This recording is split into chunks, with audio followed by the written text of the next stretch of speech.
El traslado para alegar se da por un término de 10 días hábiles, según lo dispone el artículo 48 del CEPACA, y es allí una oportunidad para el investigado a efectos de generar convicción en la administración de que no debe ser sancionado, es decir, de que la sanción administrativa resulta improcedente. ¿Cómo genera esa convicción? Pues evidentemente señalando que el hecho no existió, porque evidentemente no existe prueba alguna que lo demuestre, o que el investigado no lo cometió,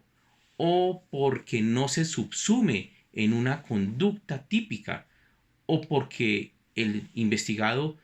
probó una eximente de responsabilidad, o las pruebas no dan certeza de la comisión de la conducta, motivo por el cual debe aplicarse el principio indubio pro administrado, o porque la potestad sancionatoria de la administración caducó, o incluso porque la administración está actuando sin competencia. En esta medida, lo que debemos verificar entonces es que es una oportunidad del ejercicio del derecho de defensa por parte del investigado, y su utilidad consiste en realizar esa valoración y esa presentación de jurídica y fáctica de que su actuación o su conducta o las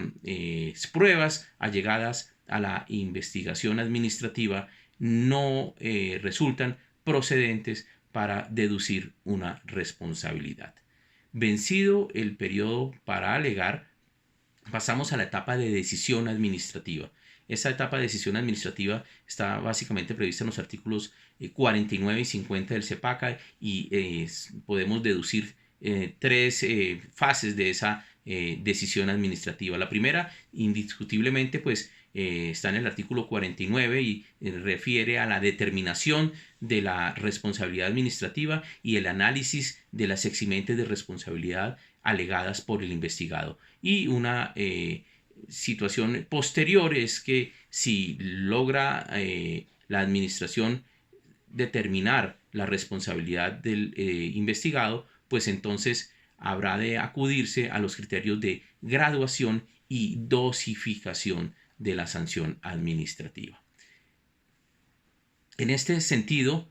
lo que resulta procedente entonces es revisar el artículo 49 del código. Allí vemos cómo hay un énfasis en la competencia de la administración que va a imponer la sanción. Este artículo 49 no solamente tiene un contenido formal, sino tiene un verdadero contenido material, que es el que el juez de lo contencioso administrativo deberá examinar una vez ejerza el control judicial del acto. Entonces, aquí tenemos en primer lugar que, vencido el término para alegar, o que se hayan presentado los alegatos de conclusión mejor, tiene la administración 30 días para proferir el acto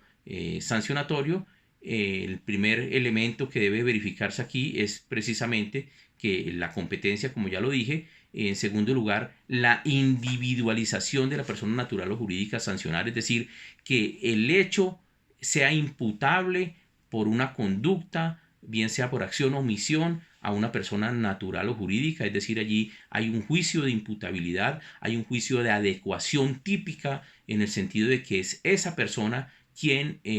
cometió el hecho, y que ese hecho se subsume en una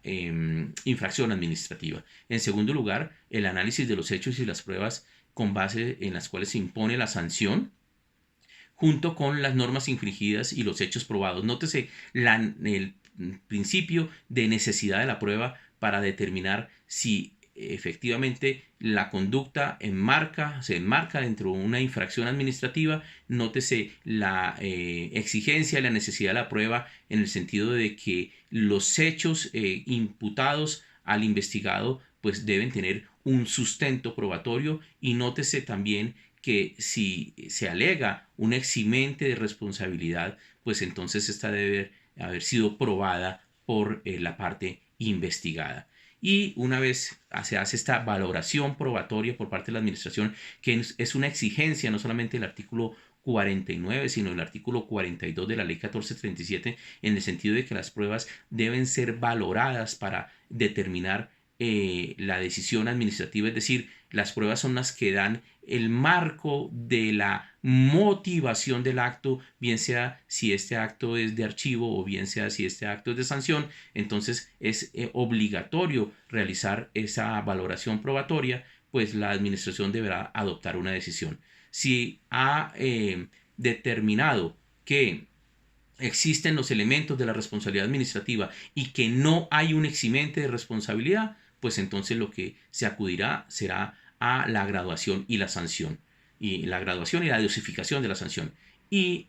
si el investigado ha probado un eximente de responsabilidad, pues entonces lo que procede es el archivo de la sanción